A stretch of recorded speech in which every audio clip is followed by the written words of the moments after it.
சிலரை பணத்தால பெரியவங்க அப்படின்னு நினைக்கிறோம், ஒரு சிலரை புகழ்னால பெரியவங்க அப்படின்னு நினைக்கிறோம். உண்மையிலேயே உங்களோட உண்மையான சிறப்பு எது தெரியுமா? வணக்கம் சொந்தங்களே, எல்லாரும் எப்படி இருக்கீங்க? நல்லா இருப்பீங்க அப்படின்னு நம்புறேன். இன்னைக்கு என்ன பதிவு பார்க்க போறோம்னா, உங்களோட உண்மையான சிறப்பு எது தெரியுமா அப்படிங்கிறத பத்தி தாங்க பார்க்க போறோம்.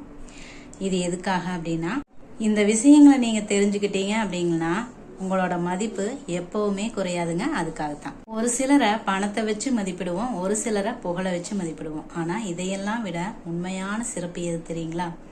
மத்தவங்க கிட்ட நாம எப்படி நடந்துக்கிறோம் அப்படிங்கிறது தான். புரியுற மாதிரி சொல்லணும் அப்படின்னா, ஒருத்தர் எந்த பதவியில இருக்கிறாரு, அவருக்கு எத்தனை ரசிகர்கள் இருக்கிறாங்க அப்படிங்கறத விட அவர் என்ன செய்யறாரு, மத்தவங்க கிட்ட எப்படி நடந்துக்கிறாரு அப்படிங்கிறது தான் அவருக்கு உண்டான உண்மையான பெருமை, உண்மையான மதிப்பு. அதைத்தான் நம்ம தேடணும். நம்மளை சுத்தி இருக்கிற இந்த சமூகம் எப்பவுமே ஒரு வெற்றியாளரை எப்படி எடை போடுது அப்படின்னா, அவர்கிட்ட இருக்கிற பணத்தையும் புகழையும் வச்சுதான். ஆனா அதையெல்லாம் விட அவரோட பங்களிப்பு, நம்மளோட பங்களிப்பு எதுல இருக்குது அப்படிங்கிறத நம்ம கவனிச்சோம் அப்படின்னாவே புகழும் வெற்றியும் தானாகவே அமையும் அப்படிங்கிறத யாரும் புரிஞ்சுக்கிறது இல்லைங்க. அதுக்காகத்தான் ஒரு நெம்புகோலை பயன்படுத்தி எப்படி ஒரு பெரிய கல்லை கூட அசைக்க முடியுமோ அந்த மாதிரி நான் சொல்ற இந்த விஷயங்கள் எல்லாம் கண்டிப்பா நீங்க சிறப்பான உண்மையான உங்களோட மதிப்பு உயர்றதுக்கு காரணமா இருக்குங்க. வாங்க வீடியோக்குள்ள போயிடலாம். ஃபர்ஸ்ட், உண்மையா இருக்கிறதுக்கு நம்மளுக்கு தைரியம் வேணும். ஏன்னா பொய் சொல்றதுக்கு தைரியம் தேவையில்லை. இந்த காலத்துல உண்மையா இருக்கிறதுக்கு தான் தைரியம் வேணும். நீங்க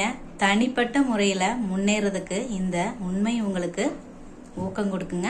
தைரியமா உண்மையா இருங்க. குடும்பத்துக்காக நான் எவ்வளவு நேரம் உழைக்கிறேன் அப்படின்னு ரொம்ப நேரம் உங்களோட ஓவர் டைம் வேலை பார்க்க வேண்டிய அவசியம் இல்லை. குறிச்ச நேரத்துல உங்களோட வேலையை முடிச்சுக்கிறதுக்கு பழகுங்க. குடும்பத்தோடையும் டைமை ஸ்பெண்ட் பண்ணுங்க. அதாவது அவ்வப்போது ஓய்வெடுத்துக்குங்க. உங்களோட தனிப்பட்ட நேரத்தை நீங்க சுதந்திரமா அனுபவிங்க. மறுபடியும் நீங்க வேலைக்கு போகும்போது இன்னும் சிறப்பா அந்த வேலையை செய்வீங்க.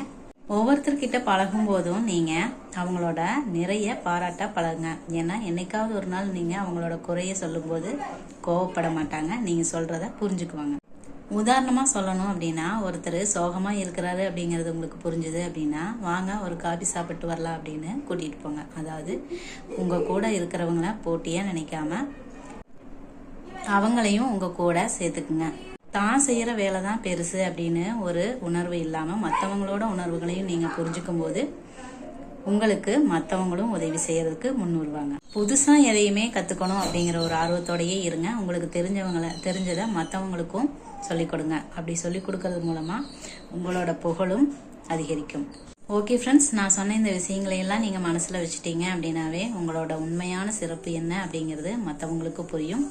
உங்களோட தன்னம்பிக்கையும் இதனால் அதிகரிக்குங்க. இந்த பதிவு உங்களுக்கு யூஸ்ஃபுல்லாக இருந்துச்சு அப்படின்னா ஒரு லைக் பண்ணுங்கள், கமெண்ட் பண்ணுங்கள். யாருக்காவது தேவைப்படும் அப்படின்னு நினச்சிங்கன்னா ஷேர் பண்ணுங்கள். தேங்க்யூ.